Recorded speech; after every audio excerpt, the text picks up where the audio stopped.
Hanoi, mina en uusien myöhästyä koska minulla on tapana olla jo ajoissa tai takaisin.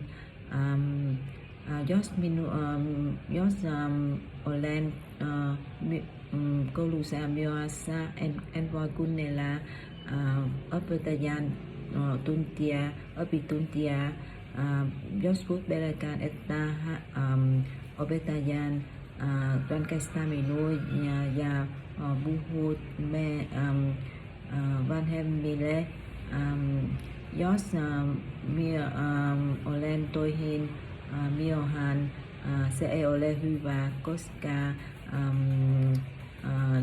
se vaikuttaa minun työtä, voi vähentää palkkaa tai loppua työtä, koska minä en noudata työpaikan sääntöjä.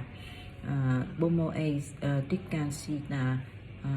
Hän luulee, minä en voi hallita minun aikaa, en voi työskennellä hyvin. Mua ärsyttää, että muiden myöhästyminen tapahtuu yleensä.